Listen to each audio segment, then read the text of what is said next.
time for our rapid fire segment with Erin Lydon. Erin, if you could go back and talk to your 13-year-old self, what would you tell her? Oh, take a risk. Absolutely. At that point in my life, I wasn't taking any risk. Take a risk. Yep. Be okay with failing. If you ever had a dream of doing something that you've not shared with anyone, what would that be? I wanted to be an astronaut really badly. You did? I love looking at the stars. It's never too late. Look at the women that just went up. Apparently, right. Probably need more money than I have to do that. But yeah.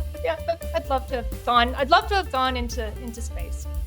Well, it's never too late. We'll see what happens. Tell me what your mantra is when you're feeling anxious.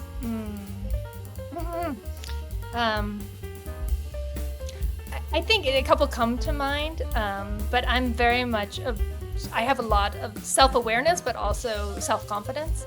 And I tell myself over and over, you've faced this before, you can get past it and do it again. So I reflect back on what has been hard in my life. I'm still here. I'm resilient. I made it. I probably got better because of it, and I will do that again. But I try very hard not to live in the negative. It's just not a place I want to be.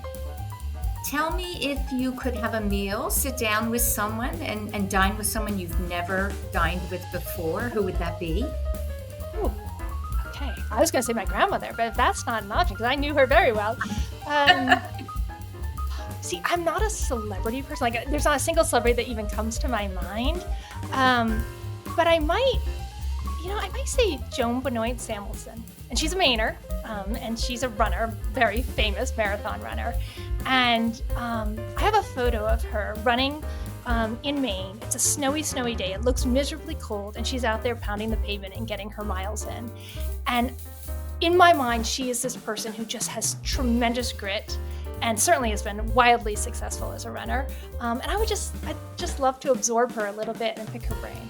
My last question is your favorite or last book or current book that you're reading that you'd recommend? Well, I'm going to go off just a little bit because I listen to a lot of podcasts, and other than yours, which I would recommend, I would say the Acquired podcast. So the Acquired podcast, I listen to every new episode. Actually, over the last year, I've listened to every single episode they've put out, and it's Ben and David, and they do these 4-hour deep dives into companies we all know, everything from Hermes to Rolex to Costco to Starbucks. Oh, yes, I've heard of it. Yes. It's a huge time sink, but I listen to it when I run, and I can't turn it off. Like, I come into the house and I'm still listening to it because they do the deep dive not just on the business elements, but on the history of the time period, on the founders and their personalities and families. Yes. I can't recommend it. And for people who are in a professional setting, it is phenomenal to listen to how they dissect a company. Yeah, and tell the story, right? The origin story. Exactly. I love that. Yeah.